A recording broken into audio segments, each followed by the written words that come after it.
নমস্কাৰ, মই কিশোৰ দাস। মই যিহেতু অসুস্থ সকলোৱে গম পায় অসমবাসী ৰাইজে, মই যে আৰু এইকাৰণে মোৰ ট্ৰিটমেণ্ট চলি আছে বম্বেত। আৰু চিনেমাখনৰ প্ৰমোচনত মই অলপ নিজে থাকিব পালে নিজক সঁচাকৈ সুখী হ'লোহেঁতেন। আপোনালোকৰ লগত ডাইৰেক্টলি এটা থলুৱাই বা সকলোকে লগ পালে ভাল লাগিলেহেঁতেন। কিন্তু আজি মই বিশেষ অসুবিধাৰ কাৰণে আপোনালোকৰ মাজত আজি নাই। কিন্তু একো নাই, আপোনালোকে চিনেমাখন চাব, কাৰণ এখন মোৰ অসুস্থ হোৱাৰ শেষ ছবি আছিল, মানে লাষ্ট চিনেমা কৰিছিলোঁ এইখন।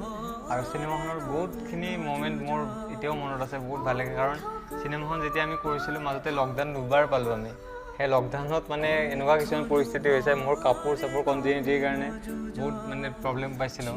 কিন্তু কাৰণ ঘৰত মানে লকডাউনৰ সময়ত ক'ত গৈছে ঠিকনা নাই। ইভেন মই নিজকে বডি মেইনটেইন কৰাৰ কাৰণে ছেম লুকছ ৰখাৰ কাৰণে বহুত মেইনটেইন কৰিছিলোঁ।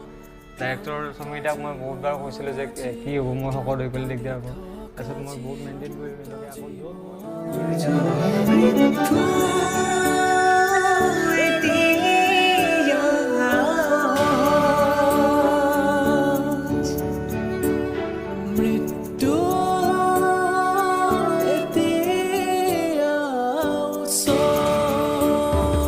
নমস্কাৰ, মই কিশোৰ দাস আৰু এইখিনিতে সকলোকে মোৰ ফালৰ পৰা দীপাৱলী আৰু কালী পূজাৰ বহুত বহুত শুভেচ্ছা জ্ঞাপন কৰিছোঁ। আৰু এইখিনিতে মই ধন্যবাদ দিব বিচাৰিছোঁ প্ৰিটাৰ্ছ প্লেনেট NGO গোলাঘাটৰ।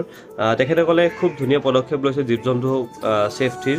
আৰু তেখেতসকলৰ ফালৰ পৰা এটা মই অনুৰোধ সকলোকে জনাব বিচাৰিছোঁ যে এই দীপাৱলীত সকলোৱে ফটকা ফুটক, কিন্তু কোনো জীৱ জন্তু যাতে হানি নহয় সেইটো আপোনালোকে লক্ষ্য কৰিব। গতিকে মোৰ ফালৰ পৰা এইটো বিনম্ৰ অনুৰোধ। গতিকে আপোনালোকে এনজয় কৰক, কিন্তু জীৱ জন্তুৰ সৈতে কোনো লৰা ধেমালি যাতে নকৰে।